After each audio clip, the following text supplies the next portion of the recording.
Hi. Hello. నమస్తే అందరికి. Welcome to my channel 'గన్నా స్టోరీస్ వరల్డ్'. ఇప్పుడు మనం చెప్పుకోబోతున్న స్టోరీ 'శ్రీవల్లి' ఎపిసోడ్ 37. సుధీర్, ప్రసన్నల వైవాహిక జీవితం కూడా చాలా సంతోషంగా సాగిపోతుంది. పెళ్లి అయిపోయాక ఇక ధీరజ్ ఆఫీస్‌కి బయలుదేరుతూ ఉన్నాడు. ధీరజ్ ఆఫీస్‌కి రెడీ అవుతూ ఉంటే వల్లి ధీరజ్‌కి టై కడుతూ "వీరా" అని పిలుస్తుంది. హెయిర్ సెట్ చేసుకుంటున్న ధీరజ్ ఆమె వాయిస్‌లోని డల్‌నెస్‌కి, ఆమె కళ్ళల్లోకి చూస్తూ "ఏమైందే ఇలా డల్‌గా ఉన్నావు?" అని అడిగాడు ఆమె మొహాన్ని అతడి దోసిలిలోకి తీసుకొని. "ఏం కాలేదు కానీ మన పెళ్లి అయ్యి 1 ఇయర్ అవుతుంది కదా!" అంది వల్లి. "అవును. మొన్నే కదా 1 ఇయర్ యానివర్సరీ సెలబ్రేషన్స్ కూడా చేసుకున్నాం. ఇప్పుడేమైంది? హనీమూన్‌కి వెళ్ళలేదు అని గుర్తు చేస్తున్నావా? టైం కుదరడం లేదు. వెళ్దాంలేవే" అన్నాడు ధీరజ్ నవ్వుతూ. "అబ్బా సిగ్గులేనోడా! నీకు ఎప్పుడూ అదే గోల. హనీమూన్ కాదురా బాబు! 1 ఇయర్ అవుతుంది మనకు పెళ్ళై. కానీ ఇంకా నాకు ప్రెగ్నెన్సీ రాలేదు కదా! అదే భయంగా ఉంది. ఇన్ని రోజులైనా నాకు ఎందుకు ప్రెగ్నెన్సీ రాలేదురా" అని అమాయకంగా ధీరజ్‌ని చూస్తూ అడిగింది వల్లి. ఏయ్! మెంటల్ దానా! మనకు పెళ్లి జరిగి జస్ట్ 1 ఇయర్‌నే. ఒక్కొక్కరికి 5 ఇయర్స్, 10 ఇయర్స్‌కి కూడా పిల్లలు అవుతారు.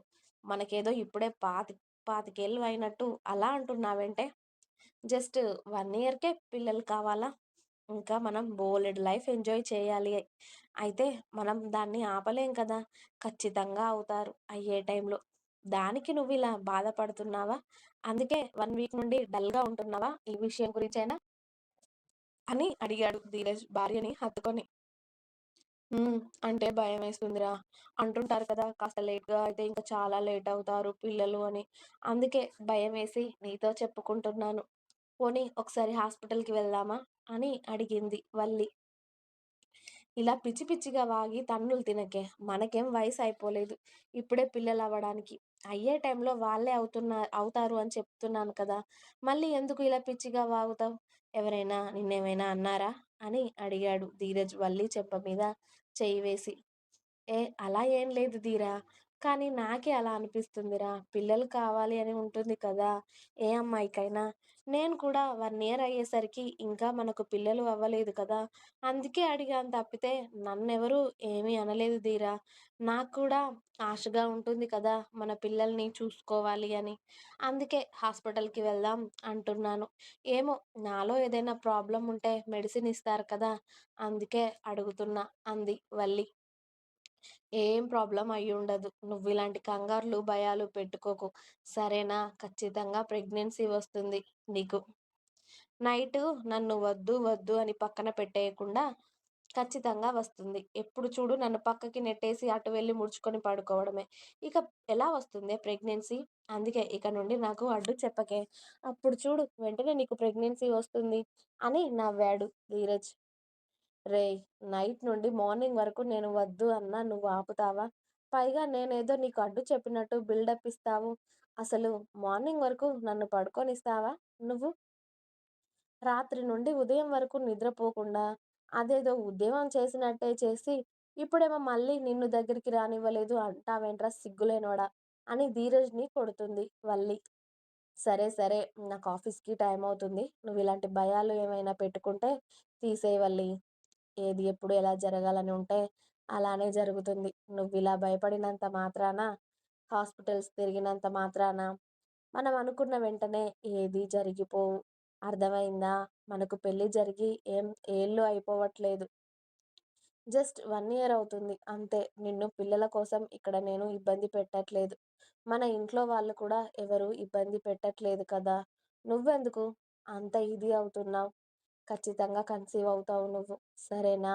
ఎలాంటి భయాలు పెట్టుకోకు. జాగ్రత్త. మధ్యాహ్నం లంచ్ తీసుకొని రా ఆఫీస్‌కి. ఇంట్లో ఉంటే ఇదే ఆలోచిస్తూ కూర్చుంటావు నువ్వు. అలాగే నీతో నాకు కాస్త పనుంది అని బాయ్ బంగారం. జాగ్రత్త. టైం లేదే టిఫిన్ చేయడానికి. ఆఫీస్‌లో తినేస్తా. మీటింగ్ ఉంది. బాయ్ అని వల్లి నుదుటిన ముద్దు పెట్టి ధీరజ్ ఇక ఆగకుండా ఆఫీస్‌కి వెళ్ళిపోయాడు. ధీరజ్ వెళ్తూ ఉంటే వల్లి కిందికి వస్తుంది. "అదేంట్రా వల్లి పెద్దోడు టిఫిన్ చేయకుండానే వెళ్ళిపోతున్నాడు" అని అడిగారు సుభద్ర గారు. "ఆయనకేదో అర్జెంట్ మీటింగ్ ఉందంట అత్తయ్య. అందుకే ఆఫీస్‌లో తినేస్తాను అని వెళ్తున్నారు" అని చెప్పింది వల్లి. "అదేంటమ్మాయి మొగుడు టిఫిన్ చేయకపోతే దగ్గరుండి తినిపించాలి. వాడేదైనా పనిలో ఉంటే. కానీ ఆఫీస్‌లో తింటాడు అని వదిలేస్తే ఎలా? అంత కష్టపడుతున్నాడు అందరి కోసం. వాడికి కాసింత టిఫిన్ కూడా పెట్టలేవా? లేచి నీ రూమ్‌లోనే ఉండకపోతే వచ్చి టిఫిన్ తీసుకెళ్ళొచ్చు కదా! వాడే రావాలి, వాడే తినాలి అంటే కుదురుతుందా? ఏదో పెద్ద మొగుడిని చూసుకున్నట్టు బిల్డప్‌లు ఇస్తావు. ఇదే మొగుడిని పట్టించుకునే పద్ధతా? అని అరిచింది ఇంద్రాణి వల్లి మీద. ఆవిడ మాటలకి సైలెంట్‌గా ఉంది వల్లి. ఆమెకి ఎదురు ఇచ్చి మాట్లాడలేదు. ఇక వల్లి సైలెంట్‌గా ఉండడంతో ఇంకా ఎక్కువగా రెచ్చిపోయింది ఇంద్రాణి. నువ్వు డబ్బులో పెరిగినంత మాత్రాన నీ అమ్మ, బాబు మొగుడిని వాడి పాటికి వాడిని వదిలేయమని చెప్పలేదు కదా! కనీసం మొగుడిని ఎలా చూసుకోవాలి కూడా నేర్పించలేదా మీ అమ్మ, బాబు?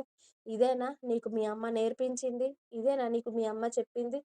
మొగుడిని ఎవరైనా ఇలా పస్తులు పంపిస్తారా? వాడు వెళ్ళే ముందే అన్నీ వాడికి సమకూర్చాలి అని తెలియదా? అని ఇంద్రాని నోరు పెంచుతూ ఉంటే, కాస్త ఆపుతావా అమ్మమ్మ? అని గట్టిగానే అన్నాడు విరాజ్ అతడి రూమ్ నుండి అప్పుడే బయటకు వచ్చి.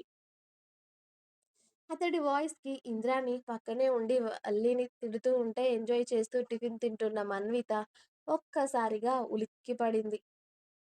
చిన్న మనవడి గొంతుకి ఇంద్రాణి కూడా విరాజ్ వైపు చూడడంతో, ఎందుకు ఇప్పుడు వదినని అన్ని మాటలంటున్నావు? తన భర్తని ఎలా చూసుకోవాలో తనకు తెలియదా? తెలియనిదే ఇన్ని రోజులు కాపురం చేస్తుందా? వాళ్ళకి పెళ్ళయ్యి సంవత్సరం అవుతుంది. ఇన్ని రోజులు నువ్వు చెప్తేనే అన్నయ్యకి అన్ని సేవలు చేసిందా? లేకపోతే నువ్వు చెప్తేనే టిఫిన్‌లు, లంచులు వండి ఆఫీస్‌కి తీసుకువెళ్తుందా? అన్నయ్య టిఫిన్ తినలేదు అని చూసి ఫ్రూట్ జ్యూస్ తీసుకెళ్ళి అన్నయ్యకి తినిపించింది వదిన. ఆల్రెడీ అది నువ్వు చూసావా? చూడలేదు. చూడందే ఎందుకు ఇలా వదినని ఇన్ని మాటలంటున్నావు? ఒక మనిషిని ఒక మాట అనే ముందు కాస్త ఆలోచించుకోవాలి. ఇంట్లో పెద్దదానివి నువ్వు. నువ్వే మాకు చెప్పాల్సింది పోయి, మేమే నీకు చెప్పాల్సి వస్తుంది. కాస్త నోరు అదుపులో పెట్టుకొని మాట్లాడమ్మమ్మ. తను అల్లాటప్ప మనిషి కాదు. ఈ ఇంటి పెద్ద కోడలు. ఈ ఇంటి పెద్ద కొడుకు భార్య. తనకు మేము చాలా గౌరవం ఇస్తాం. ఇలా ఎవరు పడితే వాళ్ళు మా వదినని మాటలు అంటే మేము చూస్తూ ఊరుకోము. ఇంకోసారి వదినని ఒక్క మాట అనే ముందు, వెనక ముందు చూసుకొని మాట్లాడమమ్మా. ఈసారి నేను ఊరుకున్నాను గానీ, ఇవే మాటలు అన్నయ్య ముందంటే మాత్రం నిన్ను అమ్మమ్మ అని కూడా చూడడు అని విరాజ్ సీరియస్‌గా చెప్పి, డైనింగ్ టేబుల్ దగ్గర కూర్చొని వదినా టిఫిన్ పెట్టవా? అని అడిగాడు. వస్తున్నా విరాజ్ అని వల్లి వెళ్ళి విరాజ్‌కి టిఫిన్ పెడుతూ ఉంటే, చూసావానే సుభద్ర, నీ చిన్న కొడుకు నా మీద ఎలా లేస్తున్నాడో? అయ్యో! మొగుడికి టిఫిన్ పెట్టడం అనడం టిఫిన్ మన కూడా పెద్ద తప్పేనా?